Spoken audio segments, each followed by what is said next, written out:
Hey guys, welcome back to the Friday Vlog, where we discuss activity that goes on here with the BuzWeaver channel, which includes current events, headlines that are in the news, social media, technology, and items of interest that come up during the week that are worth having a little bit of a dialogue about. If you guys are here for the first time, I'd like to welcome you. Along with those who are frequent viewers, I'd encourage both of you guys to click on that watermark down there in the bottom right-hand corner to subscribe, along with clicking that notification bell so you guys will know when the next Friday Vlog, as well as additional content, is here on the channel.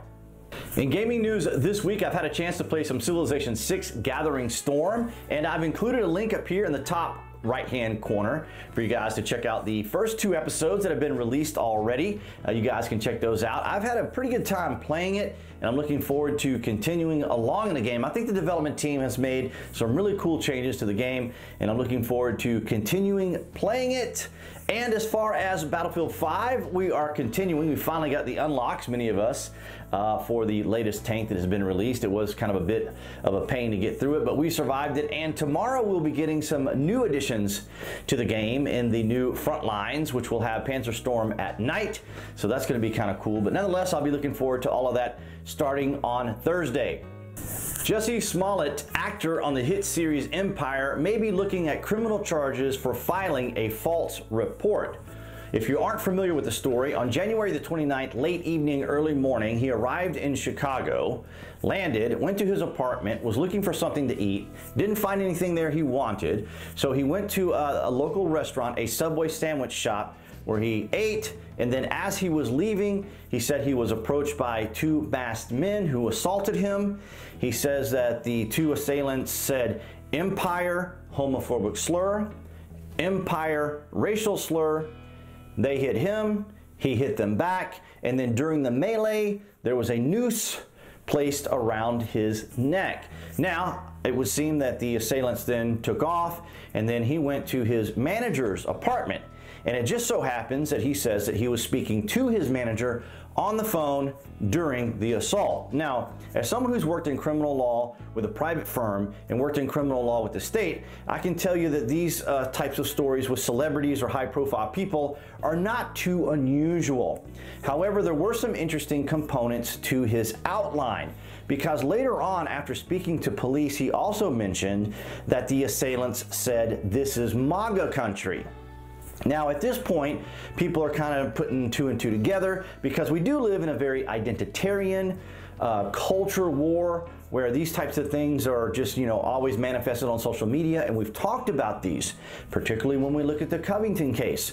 So people were fresh off of that Covington case in their minds thinking, okay, so what's going on here? Because there's so many elements to this that seem to fit a particular narrative. Now, you never want to take these things or you never want to dismiss this type of thing as, or at least the police will not dismiss it as some type of stunt at first. They're always going to investigate it because, like I said, these types of situations do happen with celebrities and high-profile people, so it isn't extraordinarily uncommon.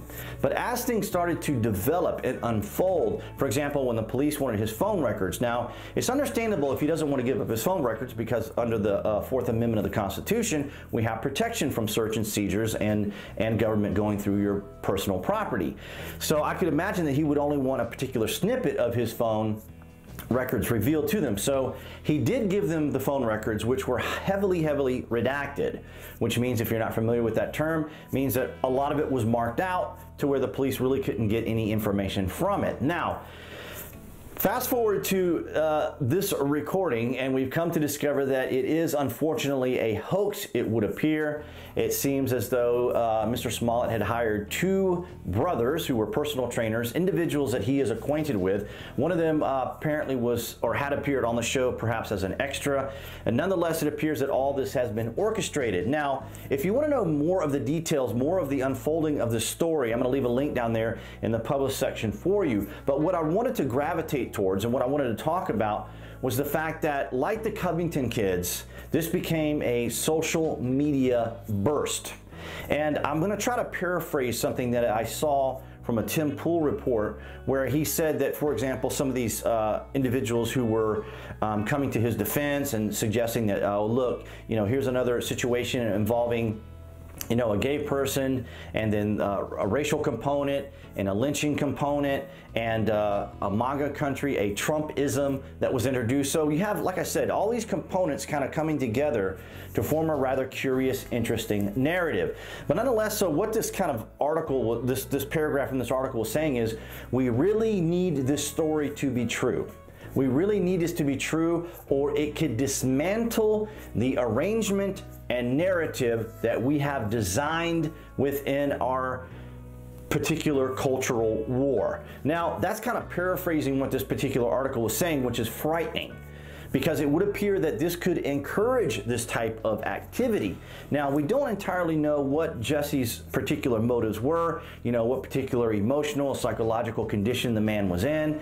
So we can't entirely say that this was orchestrated because it was directed towards just the president himself, and we can't say that it was directed towards you know, racial or lynching type activity, or that or he could have perhaps been concerned about losing his part on the show and wanted some way to become, I guess, a victim, to get into that victimhood type mentality, to where then he gets the sympathy, the empathy, the prestige, and attention that he may have been looking for. So we don't know what all those particular components are. But like I said, what I really wanted to touch on was the fact that, like the Covington kids, the social media went crazy about what all went happened here. And just on a side note, now I don't think this is coincidental, but on a side note, you know, because we're talking about narrative-driven things and such. But Cory Booker and Kamala Harris were both going to introduce a lynching bill that would make lynching illegal, obviously, and other repercussions involving lynching.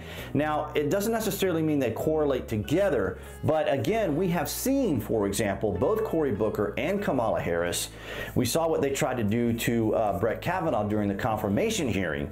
So it's not that these individuals are done with their narrative exploits. I just wanted to bring this guy I wanted to bring this to your guys' attention to let you know about it, because it has been unfolding quite rapidly. I kind of watched it through other pundits and commentators, and it's interesting how this is starting to unfold, because as we have always talked about here, let's just say if this had some type of presidential component to it, here is another example of where that has backfired on an individual who was looking to introduce yet another thing to disparage the president. But nonetheless, guys, I will leave a link for you down in the published section below. On Tuesday, February the 19th, Bernie Sanders officially entered into the 2020 presidential race. As of now, that makes him the first place leader in the Democratic Party, closely followed by Kamala Harris and then Elizabeth Warren. The only thing is, Bernie is amongst a very diverse group, and he is an elderly white man, which is not going to be a very good component considering the nature of his progressive ideology and among even progressives, because the Democrats are kind of currently in a lot of infighting going on there. Particularly as you see with Alexandria Ocasio-Cortez and some of the sharp elbows she has, and the bull in the china cabinet type approach that she has within the party, how she's gone and protested there in Nancy Pelosi's office. And so you kind of have a disruptive field of individuals there within the Democratic Party. And there really isn't anybody there that's energizing large groups of people. Now, of course, all the Trump detractors and all the never Trumpers and things like that, they're kind of excited about probably just about anybody but Trump. But you have to understand, individuals in the center, your populist, your conservatives, Republicans, of course, and others are, you know, probably still kind of seeing, well, you know, Trump is being able to accomplish this, he's being able to accomplish that. So what exactly are the Democrats bringing to the table? Which is a question everyone needs to ask. What will the Democrats be bringing to the table? Because despite the fact that people don't like Trump, he has actually done things that have actually helped the United States, that have actually helped the country. So I've been keeping an eye on this, and it's been a very interesting introduction, because here we are already in 1919. Sometimes these political races start even earlier than normal, but they probably wanted to wait around to see, you know, what was going to happen in the Mueller case, what type of other activity and conniving they could possibly do against Trump, to kind of see, you know, where they could position some of these particular candidates. And of course, as I said, Joe Biden has still not entered the race. Now, he could be just the dark horse, just waiting to come in, because if Joe Biden comes in, he is going to be the nominee. Plain and simple. But again, you have to ask yourself, what is Biden really going to offer? Well, he was a vice president under Obama, so all the Obama people are probably going to be quite excited and quite enthusiastic. But you got to remember here, you're talking about a very fractured group of people. Sure, they're united with the idea that they don't like Trump, but they're also divided amongst themselves, because we had individuals like Alexandria Ocasio-Cortez actually march into Nancy Pelosi's office and stage a protest there. So even among her own field of people, there's a lot of discourse going on between them, a lot of tumult going on within the Democratic Party. You're not going to hear a lot about it on the mainstream media, but you can rest assured it's going on. So it's going to be really interesting to see how this holds out. But I did want to bring it to your attention that Bernie Sanders is entering the race. So we'll kind of have to see how the Bernie bros feel, because they felt very slighted by the fact of what the Democratic Party did to Bernie, and they were very upset with him. So they kind of went against Hillary entirely and voted for Trump, many of them, maybe not all. And so that also helped launch Trump. And of course, they're going to be looking at all this too. Like your average everyday Americans are going to be looking at the successes and accomplishment that Trump has been able to do. Now, they may not, now the average everyday Americans may not have the time, the energy, and the effort to put into looking into each and every one of these candidates, but what they do understand is there's jobs, there's more women working in the workforce, there's less unemployment among minorities. So there's all these little positive little check marks that Trump will be able to talk about when he's debating any of these individuals. But nonetheless, Bernie Sanders in the race. If you want to learn more about it, I'll put some information down there for you in the published section. In an update to the Covington case, Nicholas Sandmann's attorneys are going after the Washington Post. Now, if you haven't been keeping up with this, there are over like 50 different outlets that the attorneys are pursuing. It's journalists, the mainstream media, the legacy media, activists, pundits, writers, social media activists. All these individuals are being pursued by these attorneys, and there's going to be hell to pay. Now, I want to read directly from this article because, in my opinion, this kind of sums up the entire thing right here. The lawsuit, which was first filed in federal court in Kentucky, accused the Post, that being the Washington Post, owned by Jeff Bezos, of practicing a modern-day form of McCarthyism by targeting Nicholas Sandmann and using its vast financial resources to enter the bully pulpit by publishing a series of false and defamatory print and online articles to smear a young boy who was, in its view, an acceptable casualty in their war against the president. So here we have another component, maybe even like the Jussie Smollett case that we talked about. We have, ladies and gentlemen, a mainstream media, a legacy media, who are an extension of the Democratic Party for, I don't know, maybe it may be tongue-in-cheek, it may be a bit cynical on my part, but nonetheless, you have a coordinated effort who are targeting the president to turn him into a one-dimensional villain, and anybody who gets in the way is going to go down.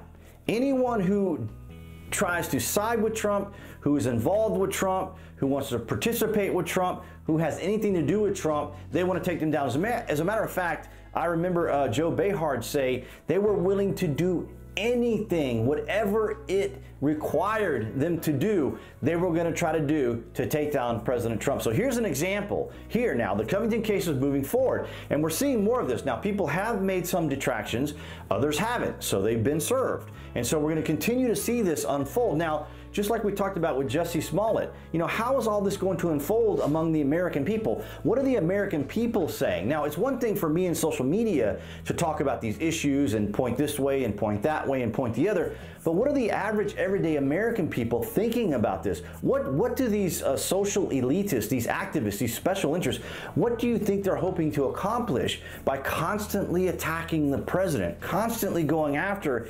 anyone who's even remotely close to having any types of ties with Trump or supporting Trump, wearing MAGA hats and all these sorts of things? So you can see this unfolding right before your eyes. And we talked about this last week.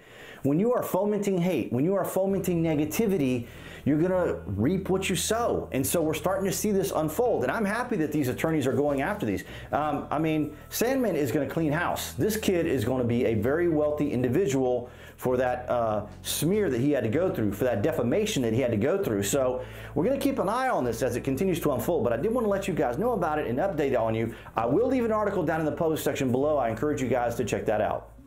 All right, guys, so that's going to wrap it up for this Friday vlog. I want to thank all you guys for your likes, shares, and comments. And of course, if you have individuals out there who would be interested in hearing these types of social media, current events, technology type updates throughout the week, you are welcome to share this video with them. And I encourage you guys now to click on that watermark right there appearing on the screen to subscribe along with that notification bell so you guys will know when the next Friday vlog is available, as well as additional content that's here on the channel. And I will see you guys next Friday.